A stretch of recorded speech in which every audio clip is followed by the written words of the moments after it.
好了，我现在面前的是苹果刚刚发布的 Apple Watch Series 8哦，第8代手表，一起来开箱看一下。这次拿到的是一个银色不锈钢45毫米版本的，跟之前差不多。上边是一个表壳，下边是一个表带哦，这个表带应该是一个白色的这个硅胶扣的这种，这儿还有一个胶贴，1、2、3。当当，这个下方有一根充电线，然后这里就是我们今天的手表了。我一般是推荐大家选择银色不锈钢，因为很好搭配表带。老规矩，先说一下外观。这次 Series 8合漆完全没有改变，只是把去年的绿色和蓝色铝合金表壳取消了。快速过一下，星光色铝合金表壳在银色之中加入的淡金色，依然是今年我最推荐的铝合金颜色。银色铝合金元老级的配色，实际佩戴效果和星光色差不多，也很适合搭配表带。午夜色铝合金，黑色之间透着深蓝色，一体性很强，但是与浅色表壳相比呢，边框会比较粗。红色铝合金个性化极强，但是表带非常不好配搭。不锈钢系列我永远首推银色不锈钢，光彩夺目，表带百搭，但容易有划痕。黑色不锈钢质感惊人，不容易产生划痕，但是不如银色亮眼。金色不锈钢贴近黄金质感，优雅高级，但不容易配搭表带。今年爱马仕表盘还新增了一个专属的马表盘啊，这个马还会眨眼睛，看起来不太聪明的样子。新增爱马仕法风蓝色表带哦，经典的 Swift 的真皮非常柔软，这个我很推荐啊。和此前的爱马仕表带不同，这次增加了爱马仕的 H 字母。另外，普通表带里增加了一条湛蓝色现代风表带，只适配41毫米那个小表盘，实物很漂亮，我也推荐一下。就像我们去年评测7代手表时候预测的一样啊 ，Apple Watch Series 8在外观上没有任何改变，明年 Series 9大概率外观也不会改变，所以追求外观差异化的同学，我们相约2024。那么有哪些改变，又有哪些是8代手表独占的功能呢？今天我们把这件事情讲透，因为总共就2个独占啊，很好讲。第一，排卵期预测。8代手表新增了2枚温度传感器，分别在贴近皮肤的手表底部，用来测量皮肤温度，以及远离皮肤的屏幕位置，用来测量环境温度，去消除环境温差，有一点点像主动降噪耳机的工作原理。2枚传感器一起就可以监测女生的排卵期。女生在每个月排卵期前，她的体温会下降0.1到0.2度，排卵后体温则会升高0.3到0.5度，并且一直持续到生理期前的1到2天。所以体温就是检测女生生理曲线的一个重要指标。注意啊，Apple Watch 并不能用来测量体温，判断你是否发烧。为什么呢？因为通过皮肤测量体温精度还是比较低的。比如夏天户外，你的皮肤温度一定要高于冬天户外时候你的皮肤温度，对不对？那我们不能说你夏天就发烧了，冬天说你真是冷血，对吧？所以苹果直接拿掉了根据体温判断是否发烧的场景。啊，至少现在还不行。但是测量女性的排卵期，我们刚才提到了，它的判断标准是一个差值，对吧？下降0.2或者升高0.5。所以 Apple Watch Series 8通过算法去综合室温和皮肤温度之后，就能够获得升温或者降温的准确数据了。对于7代手表，用户只能通过手动记录经期来预测排卵期，而在8代手表上将会以更精准的体温变化来预测。如果你购入了 Series 8，那么你在 iPhone 中的健康应用经期跟踪中就会出现使用手腕温度预测排卵日的选项。如果大家想使用这个功能，需要在睡眠的时候佩戴手表监测，因为只有在睡眠环境中，你的体温变化才是一个相对稳定的数据，才具有参考性。注意，在首次使用时 ，Apple Watch 需要记录2个完整周期之后才能开始预测。有一些女生她的生理期本身不准确啊，这个我也帮大家问了。如果你的周期不准，那么可能需要更多时间去检测，才能够发现规律。如果你一直不准确，那么这个功能可能就没有办法精确的测试了。预测排卵期的价值是什么呢？这个我也做了一些功课啊。首先，对于想怀小宝宝的女性，通常在排卵的前3天到后1天之间是最容易受孕的。那当手表提示最佳受孕期的时候，注意 Apple Watch 会在当天晚上8点准时提醒啊，今晚是最佳受孕时刻。你看看这个时间安排的意味深长啊，然后你就可以和伴侣一起。大家懂我意思吧？对于没有受孕计划的女生，预测排卵期同样可以让你更了解自己的身体。比如很多女生在排卵期她们会遇到的情况，我看一下：出现流血、下腹微痛、小腹坠胀、更加性感、更加性感。那当你意识到出现这些症状是在你的排卵期之间，你就可以更好的去记录这些症状，然后去寻求医生的帮助。而且我必须要说，这个功能对男生也有价值啊！我相信有女朋友的男同胞们都有经验啊，就是每个月女朋友在生理期前的那几天，这个情绪都会比较敏感啊。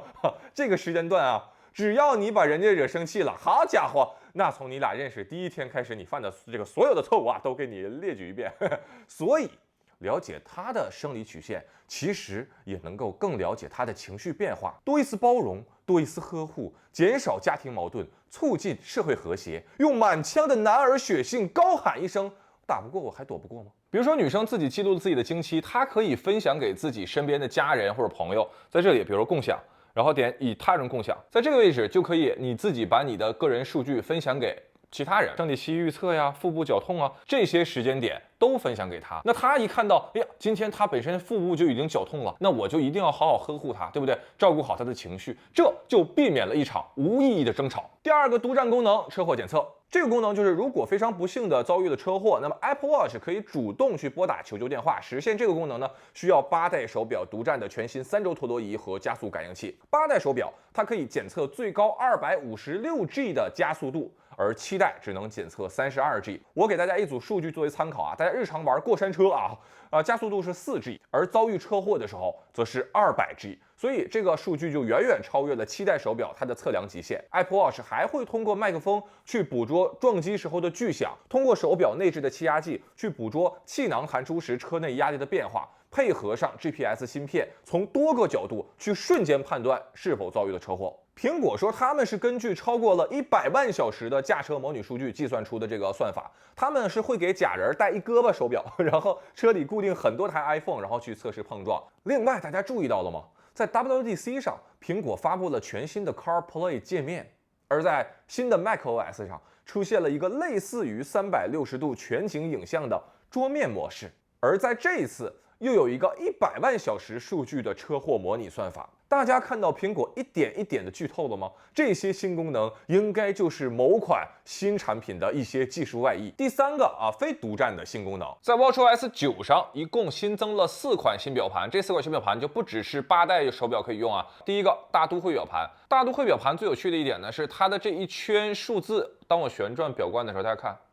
它可以以不同的长度来显示。欢乐时光功能性不是那么丰富，我觉得很适合小朋友啊。你点击了它会弹一下。当我这个表盘处于全天候显示的时候，他们是闭着眼睛像睡觉一样，然后我点击一下，他们睁开眼睛了，表现得很欢脱。再往后一个呢是地球表盘，我不知道为什么，好像就苹果对于这个星球一直是比较迷恋。在地球表盘上，你可以旋转表冠，然后去显示这个一天之间明暗变化。第4个是月相表盘，当我旋转表冠，看到了吗？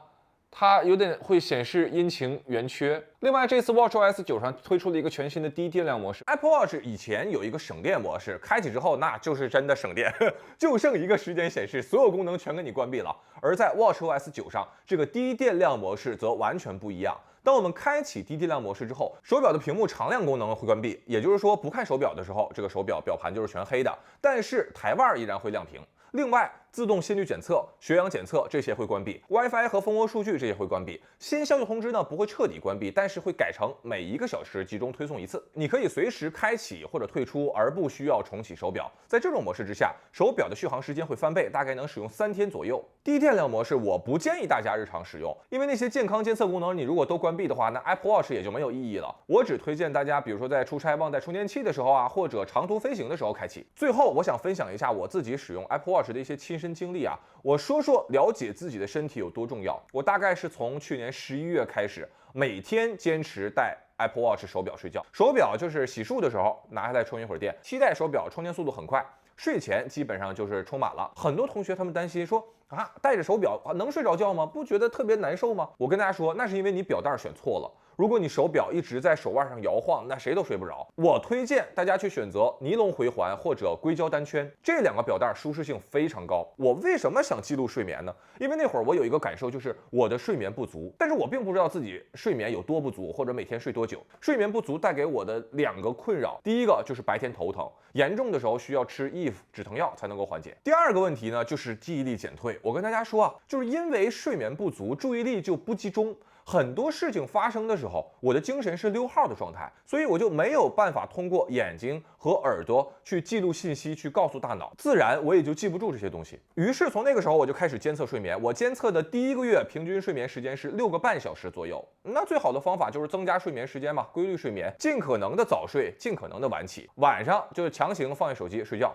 早上如果提前醒了，就原来就是醒了就拿起手机开始玩手机，现在我会强制让自己多睡一会儿。大家看，接下来这1个月，我每天平均睡眠就达到了7小时20分钟，再接下来的1个月就达到了7小时40分钟。手表检测对我身体最大的帮助，就是它把健康这个事儿给量化了。一个抽象的问题一旦量化，你就知道该如何解决了。我跟大家说啊，自从我的睡眠时间增加到7个半小时之后，我再也没有出现过头疼的情况，一次止疼药也没有再吃过，而且记忆力真的有提升。这真的就是发生在我自己身上最真实的故事，它没有夸张到像 Apple Watch 官方广告一样，这个帮我拨打求助电话，对吧？深山老林里给我联系什么紧急联络人，但它实实在在的就让我不再头疼了，而且把你的身体健康量化，这是我发现最有效的改善健康的方法。我现在会通过 Apple Watch 去记录睡眠，去记录运动数据，记录心跳，记录呼吸，每天还会用体重秤去测量体重。当你把这些数据汇总到一起，呈现出一个趋势的时候，就是你身体在逐渐变好的时候。在 watchOS 9中，苹果升级了睡眠算法，现在可以支持核心睡眠、深度睡眠和眼动睡眠的监测了。当然，我还没有长期使用，不知道这几项数据能否帮助到我。我会继续监测我的睡眠，然后以后给大家更多的反馈。最后，我想把德尔菲阿波罗神庙中刻着那句特别有名的话放在今天视频的结尾：人啊，认识你自己。把身体健康程度用数据展现在我面前，我认为这就是 Apple Watch 带给我的最大帮助。希望大家都能够身体健康，希望大家都能够身体更健康。好了，以上呢就是本期视频的全部内容，我是钟文泽，我们下个视频再见。